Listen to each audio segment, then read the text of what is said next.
Supreme court की फटकार के बाद ऐसा एक्शन लिया जाता है, अगले दिन ही गिरफ्तारी हो जाती है, 5 घंटे की पूछताछ होती है। आशीष मिश्रा अपने ही जवाबों में फंस जाते हैं। अब अंदर क्या सवाल जवाब हुए हैं वो तो इन्वेस्टिगेशन का मामला है, ट्रायल में जाके खुलेगा। हम अभी से कयास क्यों लगाएं।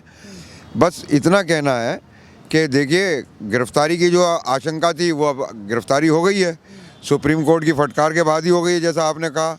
अब सारा दारोमदार सुप्रीम कोर्ट के ऊपर है।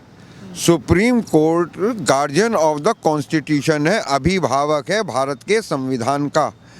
तो जनता के अंदर न्याय होना ही नहीं चाहिए, होता हुआ दिखना भी चाहिए।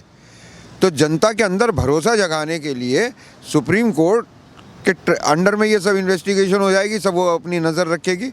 तो बेफिक्र रहिए कि इतना बड़ा ये आदमी नहीं है कि ये कोर्ट से बाहर चला जाए। बस अब देखना हमारी नैतिकता का है। अब ये प्रधानमंत्री का सवाल है, मंत्रिमंडल का सवाल है कि ऐसे से व्यक्ति को मंत्रिमंडल में तब तक ना रखा जाए जब तक उसके बेटे का ये मुकदमा निपट ना जाए। लोक लाज से चलता है, लोकतंत्र है, तो भाई लोक मर्यादाओं का पालन करो। ये तो वैसे भी राम जी के भक्त बनते हैं, इन्होंने तो शहादत दी है, आंदोलन चलाए हैं राम जी के लिए। तो कौन से वाले राम के लिए? मर्यादा पुरुषोत्तम भगवान श्री राम के लिए। तो उन्होंने जैसे सीता जी के वाले मामले में एक धोबी के कहने पे इतना बड़ा कदम उठा लिया था, अब तो पूरा प्रदेश और देश चिल्ला चिल्ला के कह रहा है। तो मैं उम्मीद करता हूं कि राम भक्त नरेंद्र भाई दामोदर दास मोदी और राम भक्त श्री अमित जैन साहब इसके ऊपर कुछ कार्रवाई करते हुए इनको मंत्रिमंडल से बाहर का रास्ता दिखाएंगे कुछ दिन के लिए। सवाल ये खड़ा होता है कि कल उनके बेटे को गिरफ्तार हो, मतलब वहाँ पे जाकर के क्राइम ब्रांच में पेशी होनी थी, कल वो नहीं गए, तो कल सुप्रीम कोर्ट ने फटकार लगाई, आज वो पहुँच गए। तो क्या लगता है कि सुप्रीम कोर्ट को दोबारा फटकार लगानी पड़ेगी उनके पिताजी को ऊपर जो 120 लगा, 120 बी लगा है, उसको लेकर के? अब सुप्रीम कोर्ट को फटकार लगाने से थोड़ी ना, चाबुक चलाने से, वो अपने अंडर में ले ले, अपने जज से जांच करवा ले, एमिकस क्यूरी किसी को नियुक्त कर दे, वो उस जांच के मॉनिटरिंग करने लगे, तो ये अपने आप लाइन पे आ जाएंगे। और चूंकि वो उसके अंदर शामिल है, रिकॉर्ड्स पे नाम आया हुआ है भारत में, और मैं समझता हूँ बीजेपी में या नरेंद्र मोदी के पास इतने टैलेंट की कमी नहीं है। और बहुत सारे एमएलए बहुत सारे एमपी ऐसे हैं जिनके अंदर ये काबिलियत है, वो हिस्ट्री शीटर भी हैं, माफिया भी हैं, तो औरों को भी मौका दे देना चाहिए, इसको कुछ दिन के लिए विश्राम दे दें। ये मोह जो है लगातार उनसे जो लगाव है बीजेपी पार्टी का, वो मोह क्या लगता है खत्म क्यों नहीं हो रहा है? उन्हें ये लग रहा है कि हमारी गुडविल ना बिगड़ जाए। अब भाई एक बात बताओ, एक बदमाश को उन्होंने साथ लिया, ताकत ले ली, अब वो बदमाश के ऊपर जब सजा का मतलब आया, मौका आया, तो बीजेपी शांत पड़ गई। तो बाकी बदमाश क्या सोचेंगे कि बुरे वक्त में परेशानी में साथ नहीं आते हैं, तो वो चले जाएंगे, तो मार्केट बिगड़ जाएगा। ये है थोड़ी सी दिक्कत, वरना टैलेंट की कोई कमी नहीं है। एक से एक धुरंधर संसद में है मेरे दोस्त, ये तो कुछ भी नहीं, मामूली हिस्ट्री शीटर। और जो आपने बोला कि जनता न्याय देखना चाहती है, सुप्रीम कोर्ट पर न्याय केवल होना नहीं चाहिए, न्याय दिखना भी चाहिए, तो न्याय दिखेगा कैसे? ये जनता नहीं चाहती है, और मैं नहीं कह रहा हूँ, ये सुप्रीम कोर्ट, हाई कोर्ट बहुत बार बोली है अपने फैसलों में कि न्याय होना ही नहीं चाहिए, न्याय होता हुआ दिखना भी चाहिए। ये नहीं कि आपने न्याय कर दिया और लोग असंतुष्ट हैं, लोगों को लगे कि न्याय हो गया है। ये हाई कोर्ट बहुत बार बोल चुकी है, सुप्रीम कोर्ट बहुत बार बोल चुकी है, ये उन्हीं का डायलॉग है। तो मेरा भी कहना है कि भाई रघुकुल सदा रीत चली आई, प्राण जाई पर वचन ना जाई, अपनी बात निभा लो, न्याय करते हुए दिखना चाहिए। तो इसके बाप को भी कुछ दिन के लिए रास्ता बाहर का दिखा दो। तो मतलब इनके पिताजी का इस्तीफा हो जाएगा तो न्याय दिख जाएगा?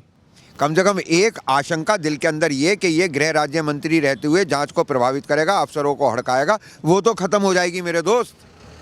लेकिन उनके पिताजी तो अभी पद पर बने हुए हैं, बेटे की गिरफ्तारी हो गई है। हाँ, तो वो चले जाएं, जांच होने दें। अगर वो लड़का जो है बाद में भी देख लिया जाएगा उनका इन्वॉल्वमेंट है, क्या इन्वॉल्वमेंट है। अगर नहीं है, देखो वो उन पे भी धाराएं लगी हुई हैं मेरे भाई, वो भी ट्रायल पे जाएंगे, वहाँ उनके ऊपर भी चार्जशीट दाखिल होगी, उस पर भी बहस होगी। तो जब तक ये सारे काम हो तब तक उनको विश्राम दे दें। ऐसी कौन सी मजबूरी है कि मिश्रा जी के बिना भारत का गृह मंत्रालय चल नहीं सकता क्या? बहुत है टैलेंट हिंदुस्तान में, बीजेपी में बहुत टैलेंट है, नरेंद्र मोदी के साथियों में बहुत टैलेंट है। अमित शाह चाहेंगे इससे अच्छा कोई ढूंढ लाएंगे। कितने केस हैं इन पे, कितने बड़े माफिया हैं ये, इनसे बड़ा ले आएंगे। अच्छा, किसी भी बड़े बीजेपी के नेता का इन मामलों को लेकर के कोई बयान आया नहीं है, क्या लगता है कि सब कुछ बीजेपी ने बाप और बेटे दोनों पर ही छोड़ दिया है? जी नहीं, जब ये दोनों की जोड़ी कुछ कर नहीं रही तो बाकी सबको ये लग रहा है कि कहीं सरकार का संरक्षण तो प्राप्त नहीं है, अब सरकार का मतलब तो दो ही लोग हैं ना, अगर उनका संरक्षण तो प्राप्त नहीं है इसलिए बाकी लोग डर के बारे नहीं बोल रहे। भारत में तो लोकतंत्र की क्या हालत होगी, बीजेपी में ही लोकतंत्र नहीं है। कौन दो लोग हैं जो सरकार बता रहे हैं आप? और पहले नरेंद्र भाई दामोदर दास मोदी जी और दूसरे अमित जैन साहब।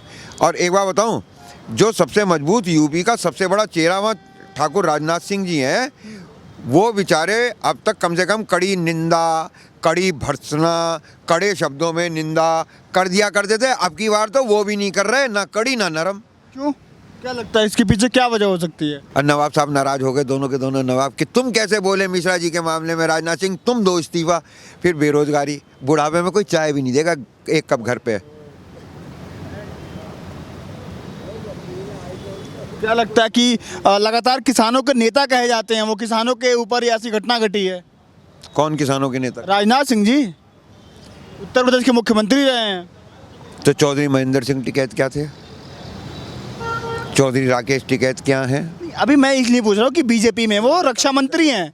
कब उन्होंने किसानों के साथ आके संघर्ष किया, कब किसानों के साथ उन्होंने लाठी खाई, कब किसानों के साथ सड़क पे बैठ के खाना खाया और सोए? अगर कभी हुआ हो, वो बीजेपी के नेता हैं, वो भी राम मंदिर वाले हैं। राम राम राम राम नाम जपना, पराया माल अपना।